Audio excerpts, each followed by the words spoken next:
एक मारवाड़ी था, उसको घूमने का बड़ा शौक था। अब वो घूमते घूमते एक ऐसे राज्य में चला गया जहां पर क्या था, हर 5 साल में राजा चुना जाता था, पर चुनाव का तरीका अनोखा था।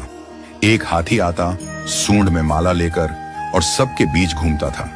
जिसके गले में वो माला डाल देता वही राजा बनता था। अब क्या हुआ, हाथी आया माला लेकर, थोड़ी देर इधर उधर देखा और जाकर माला इस मारवाड़ी के गले में डाल दी। मारवाड़ी हैरान, अरे भाई, मैं तो घूमने वाला आदमी हूं, ये कहां फंसा दिया। खैर, उसे राजा बना दिया गया, सिंहासन पर बिठाया गया। राजपुरोहित आया, तिलक करते हुए शर्तें सुनाने लगा।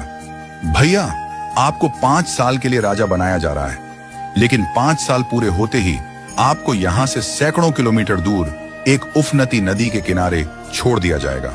उस नदी में घड़ियाल हैं, मगरमच्छ हैं, जिनकी वजह से आप नदी पार नहीं कर सकते। अगर किसी तरह पार कर भी गए तो उसके बाद आएगा एक गहरा जंगल जिसमें हिंसक जानवर और खतरनाक राहें हैं। वहां आप जानो और आपकी किस्मत। अब तक जो भी राजा बना था उसे मालूम था कि 5 साल बाद मरना तय है, तो वह 5 साल बस ऐश करता था, भोग विलास, मजा, तामझाम। लेकिन यह मारवाड़ी अलग निकला। उसने सोचना शुरू किया, अब मुझे 5 साल बाद क्या करना है। राज्य की जो भी आमदनी आती थी उसमें से 51% जनता की भलाई में लगाने लगा और बचे हुए 49% से उसने अपने आगे की प्लानिंग की।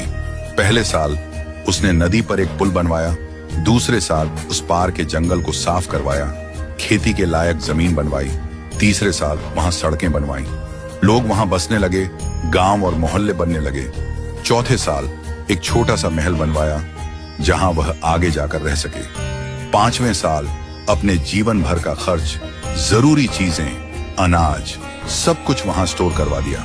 अब 5 साल पूरे हो गए। परंपरा के अनुसार लोग उसे ढोल नगाड़ों के साथ विदा करने आए। लोगों की आंखों में आंसू थे। कहने लगे, ऐसा राजा हमने पहले कभी नहीं देखा।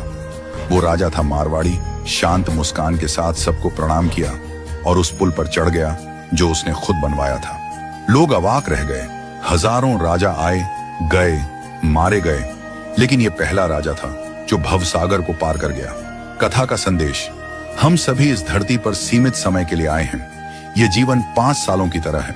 जो इस समय को मौज में घंवा देता है वो अंत में उस भवसागर में गिरता है जहां मगरमच्छ, घड़ियाल, दुख और पीड़ा है। लेकिन जो जीवन का उपयोग अच्छे कर्मों, जनसेवा और प्रार्थना में करता है वो इस जीवन से परे उस पार पहुंच जाता है।